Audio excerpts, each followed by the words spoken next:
Hey, good evening. Charlie Hill here, Chief Product Officer at Harbor, and I just got my 3-year-old to sleep. Figure it may be a good time to pick up the very light topic of EMF, electromagnetic fields, because I just got in a new tester.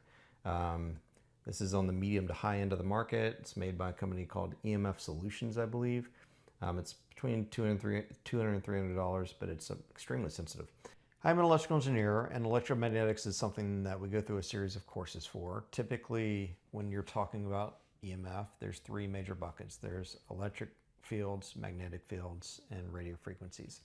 And one key point I'd like to make is just because something isn't communicating via Wi-Fi doesn't mean that it's not communicating via radio frequency. Wi-Fi is a radio frequency. It's one, well, it's within the spectrum. And other more legacy baby monitors that are more point-to-point system, typically they're sub 1 gigahertz, but they're still in that RF spectrum. And we'll test 1 or 2 of those tonight. I am not in a Faraday cage. This is not a perfect testing environment. I have this light, I have this recording device, but I have taken some measures, like I'm not running multiple baby monitors at once, my network extender's off, things like that. Okay, starting with magnetic fields. With the Harbor camera, magnetic fields can typically be associated with current flow. Current baseline around 6 feet is 1.6 mg is milligauss. Don't worry about the metric, just worry about the baseline and increase as we get closer to the camera. You can see the peak up here is, well, when I move it, it changes. So I need to just, okay, 1.7. This device is very sensitive, so we will start walking in. Currently at about 3 feet now. No change. No change. 1 foot. No change. It will change once we get close enough. There is a slight uptick. There's not electronics down here, so we will put it on a cardboard box. Cardboard box will not interfere with the readings, but it will elevate the reader without me holding it. All right, currently showing around 4.8, 4.7, somewhere in there average, with a peak of 5.5, 5.6. 5.9 peak, 5.5. Okay, let's test electric fields next. All right, electric fields typically associated with voltage. This is one that is pretty sensitive. So picking up baseline of 15, peaking at around 16 from across the room. Baseline. Start walking in. That is in volts per meter. I'm at about 3 feet now, currently reading about 30. I'm sub 1 foot. All right, so peaking around 360, averaging around 320. All right, let's do radio frequency. Okay, testing the Harbor camera. Radio frequency is currently at about 6 feet. Let's go ahead and walk in.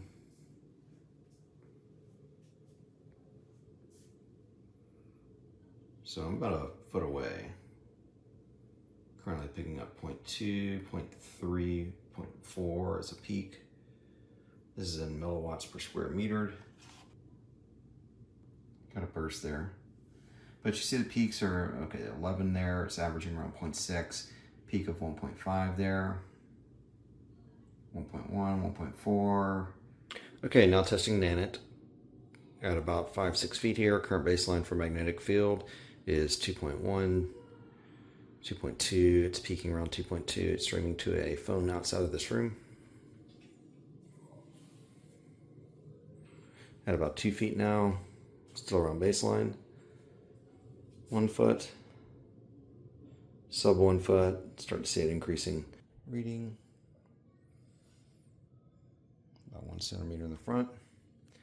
Peaking around 7.8, averaging around 5.8, 5.7, 8, somewhere in there. Okay, electrical field for the Nanit. Current baseline at about 6 feet is averaging 13, peaking around 14.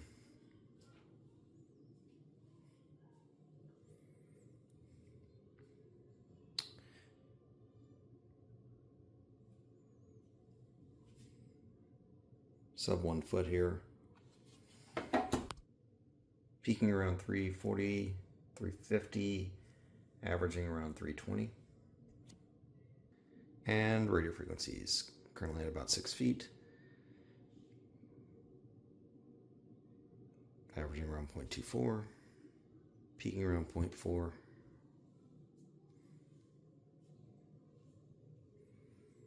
Mild upticks, not really anything. I'm about a foot here. So you see it peaks 8, 3.5, 12, 4. I'm looking at the top left. 5.5, but averaging like 1.5.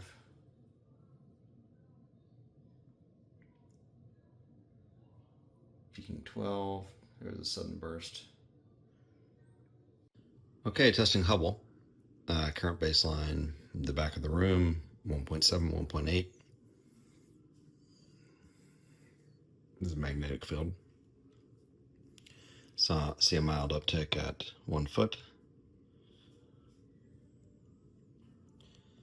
And lots up close. All right, I'm not sure where the electronics are that are going to put out the most EMF here. So we're going to go bottom and top. So peaks of around 53, averaging around 35. It's all over the place. Let's put it on the box. And it was higher down below, but it's still up here. It's still higher than Harbor and Nannet. All right, electric field, Hubble, currently at about 6 feet. Baseline is 10, moving in. And similar to the others, as soon as we start moving in, we see it go up. Currently at about a foot. And let's check out the bottom here. Okay, so not a lot down there for the EF. EF super sensitive. Peaking around 200. It was because my hand was near it. So peaking around 130, averaging around 120. We'll put it on the box. In my experience with these, magnetic field is very high at the bottom, but EF is very high at the top. And yep, that's exactly what we see. So EF is not as high as Nannet and Harbor, I believe, whereas MF, magnetic field, was very high. So electric field currently at about 280 peak, averaging around 260. As you can tell, the reader's going a little bit nuts already. Baseline's around 0.3, peaking around 1. We'll start working in. And remember, this is what, most folks think of like these point-to-point systems. And I know the Hubble also is capable of a mobile app, but right now it's not in that mode. So I'm about 2 feet here.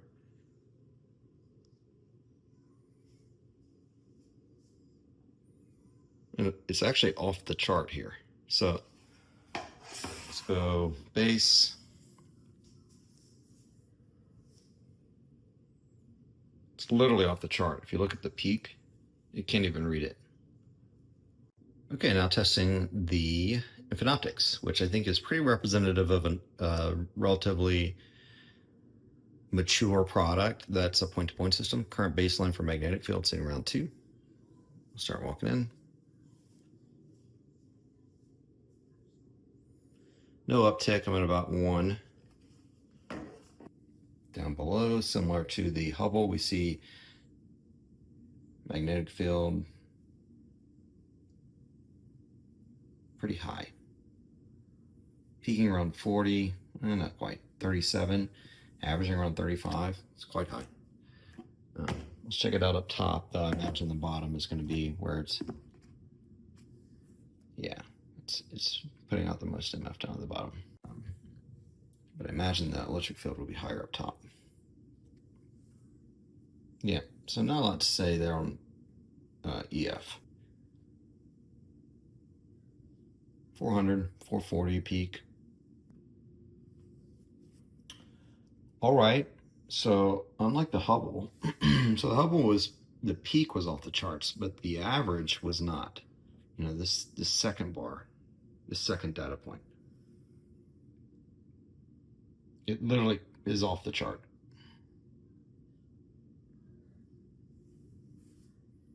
And that is the infrared optics. Look, that was not like I said, I'm not in a Faraday cage. That was not pristine testing, but I think it should be pretty surprising. So, you know, electric fields are pretty easy to pick up, but that's something that's not unique to cameras. That's any electrical device you're going to be able to pick up. On the magnetic field side, like, you weren't picking up anything outside of like a foot. Outside of a foot, pure baseline. Look, the two Wi-Fi cameras were putting out significantly less radio frequency. I know that the Hubble has a Wi-Fi capability, but it was not enabled in that mode. It was streaming locally to the monitor outside. And by the way, all of them were streaming all of them were streaming to a device outside this room. So the Harbor was streaming to the monitor outside, but in standard mode across the LAN, and the Nanit was streaming to another phone using the mobile app outside this room, either through the LAN or through the cloud. I'm not sure how to tell the difference with them. And then the other two systems were streaming presumably at lower frequencies, you know, sub 1 gigahertz locally to the monitor that was outside this room. So, but in this initial testing, I mean, it was pretty surprising. They're putting out significantly, way more radio frequency power density than the two Wi-Fi capable cameras. I forgot to mention that they were actually putting out significantly more magnetic field as well. Electric field, I believe, was similar to the Harbor and the Nanit. Need to go back and look at the numbers. We'll post them up here in a screen overlay right now. I don't know, this side of the screen. But boy, I mean, I don't know what to say about the radio frequency output. It's just very surprising. I guess it does make a bit of sense. So whereas the Harbor and the Nanit are communicating with extenders that are locally, and I know the Harbor's power output on its transmissions to the local area network, the LAN, you know, these other point-to-point systems, I mean, I don't know how they passed FCC testing, but because every device has to go through that testing for certification, but they're communicating to a handheld monitor that could be who knows how far away, and they're probably just like blasting as loud as they can just in case that thing is on the max range. I don't know. I do not know. But what I can say is like that their output on radio frequencies was substantially higher. Okay, I'll try to wrap. Kind of going back, like if I were going to make the decision on a baby monitor now as a parent, and EMF were a top concern to me, or a point where I was nervous. And by the way, I do think that there are things that should be well above that in terms of concern, such as like reliability of the device, security, like where's your data going, who owns that cloud, who owns the keys to the firmware, where's that device made. But like if EMF were a top concern for me as a parent when deciding, and I mean, it was showing that the output on radio frequencies of these devices is significantly stronger. So again, I need to layer in like frequency analysis, and that probably needs to be paired with research at those frequencies and impact on like human tissue and all that type of stuff. But anyway, open to discussion, open to comments, questions around this. Happy to test other devices. I don't really know what else to say other than thanks for watching. Hope this was interesting to you, and hope you have a good night.